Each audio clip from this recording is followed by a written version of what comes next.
Hey guys, welcome back to my channel, Long Lad Plays, and today I'm going to be making a tier list of my favourite to least favourite Star Wars movies.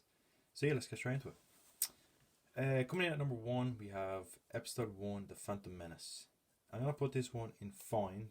We have love, great, fine, unsatisfactory, and awful. This is fine for me because it was a good movie, but it was kind of...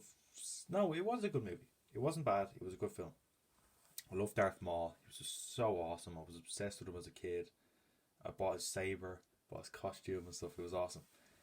We get to see Qui-Gon, Liam Neeson. He portrayed Qui-Gon really good. He was really wise and he was great. We get to see a young Padawan Obi-Wan, which was really cool. I feel like Ewan McGregor did a great job as Obi-Wan throughout the whole prequels. We get to see a young Anakin, which the only flaw about this film is how young Anakin is when he meets Padme.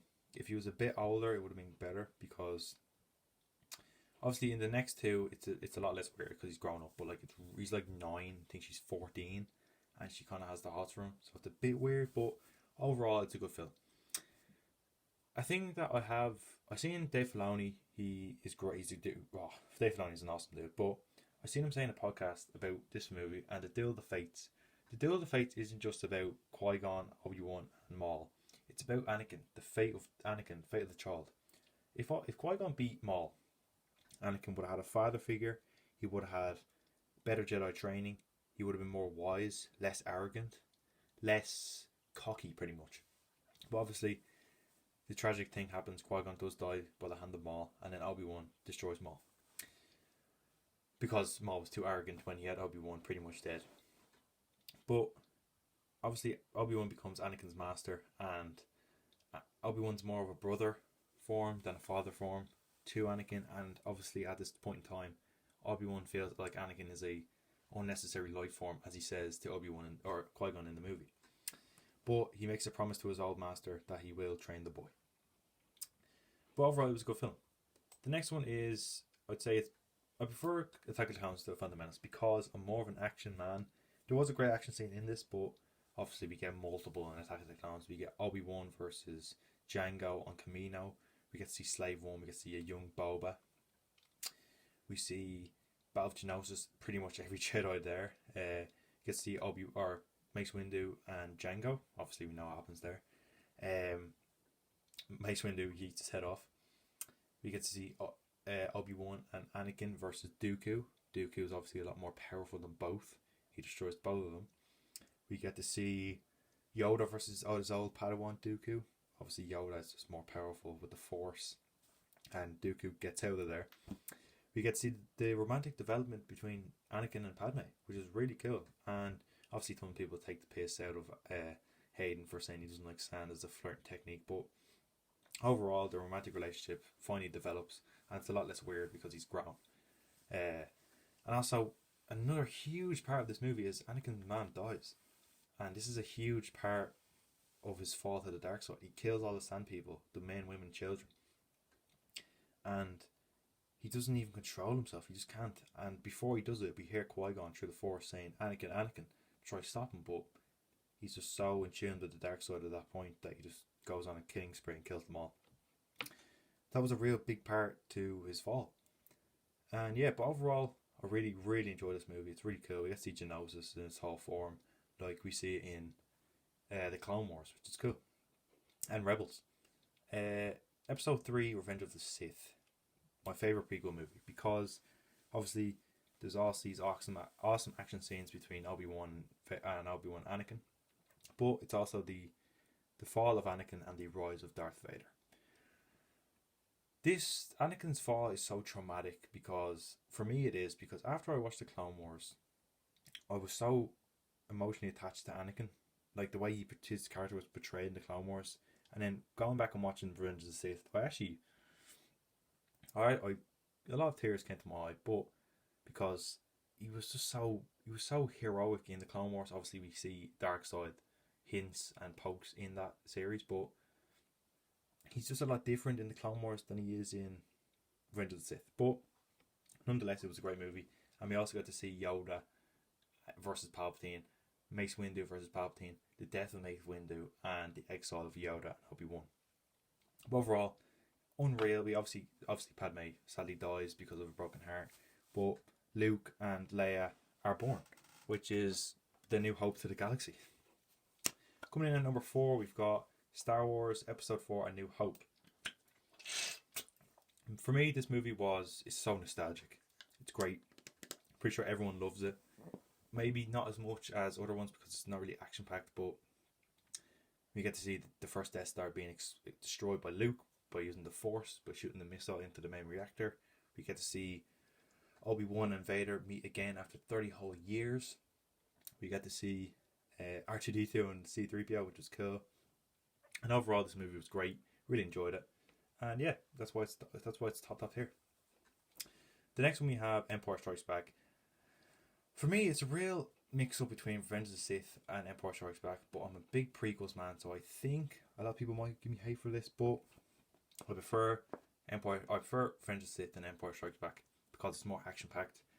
Obviously, this one has action with Luke and Vader, but I do prefer Revenge of the Sith. Overall, this film is awesome. It's great. We get to see Yoda training Luke, well, attempting to train Luke, before he flies away to save his friends. We get to see Ben as a Force ghost, which was sick. And we get to see one of my favourite scenes of Star Wars history, or Star Wars, is the excuse me, is Yoda's hut in the rain. Really, really awesome scene. But yeah, I'd say it's my second favourite. Next we have the end of the Skywalker saga, in my opinion. The sequels don't touch it. Episode 6, Return of the Jedi. This for me, great film. Really enjoyed the throne room scene between Vader, Luke and Palpatine. I'm going to do a whole sequel thing.